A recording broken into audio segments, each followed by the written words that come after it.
যে দেশের সরকার ৬৯% জনগণের মতামতকে বৃদ্ধাঙ্গুলি দেখিয়ে গণভোট সহ গুরুত্বপূর্ণ ২০টি অধ্যাদেশকে স্বয়ংক্রিয়ভাবে বাতিলের জন্য লিখিত প্রস্তাব করে, সে দেশের জনগণের স্বাধীনতা আর স্বাধীনতা দিবস বলতে আর কোনো কিছু থাকে না।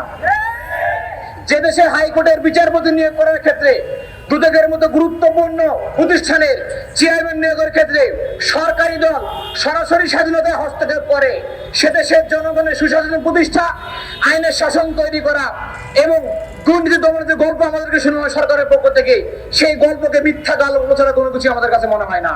কিন্তু আপনারা দেখে থাকবেন, সে রাষ্ট্রে জনগণের প্রত্যাশা পূরণে ৭৫ নেমে আসলো, ৯০ নেমে আসলো এবং সর্বশেষ ২০২৪ সালে যে অভ্যুত্থান সংগঠিত হলো, কিন্তু এখন পর্যন্ত এদেশের জনগণ সেই স্বপ্নকে ছুঁয়ে দেখতে পারে নাই।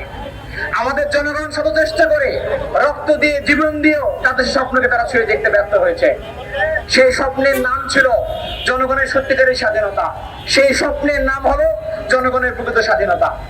সংগ্রামী উপস্থিতি, আপনারা দেখে থাকবেন, যে দেশের সরকার ৬৯% জনগণের মতামতকে বৃদ্ধাঙ্গুলি দেখিয়ে গণভোট সহ গুরুত্বপূর্ণ ২০টি অধ্যাদেশকে স্বয়ংক্রিয়ভাবে বাতিলের জন্য লিখিত প্রস্তাব করে, সে দেশের জনগণের স্বাধীনতা আর স্বাধীনতা দিবস বলতে আর কোনো কিছু থাকে না। যে দেশে হাইকোর্টের বিচারপতি নিয়োগ করার ক্ষেত্রে দুদকের মতো গুরুত্বপূর্ণ প্রতিষ্ঠানের চেয়ারম্যান নিয়োগের ক্ষেত্রে সরকারি দল সরাসরি স্বাধীনতায় হস্তক্ষেপ করে, সে দেশের জনগণের সুশাসন প্রতিষ্ঠা, আইনের শাসন তৈরি করা এবং দুর্নীতি দমনের যে গল্প আমাদেরকে শোনা হয় সরকারের পক্ষ থেকে, সেই গল্পকে মিথ্যা গল্প ছাড়া কোনো কিছু আমাদের কাছে মনে হয় না।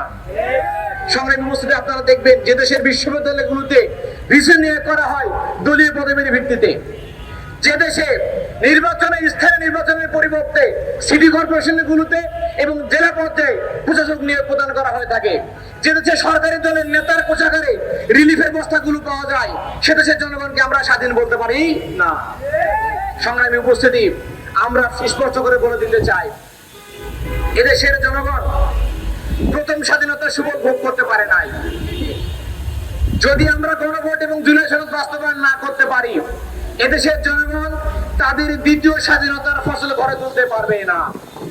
কাজে জুলাই সনদ বাস্তবায়ন করে এদেশের জনগণের স্বাধীনতা ফিরিয়ে দিতে তরুণ ছাত্র সমাজকে আবারও রাজপথে জীবন দেওয়ার জন্য প্রস্তুতি নিতে হবে। কারণ আমরা লক্ষ্য করেছি, নতুন করে একটি মাফিয়াতন্ত্র, ফ্যাসিস্ট একটি সরকার আমাদের সামনে হাজির হয়েছে, যারা ২০০০ শহীদের রক্তকে বৃদ্ধাঙ্গুলি দেখিয়ে নিজেদের আখের গোছের জন্য ব্যস্ত হয়ে পড়েছে। এদেশের জন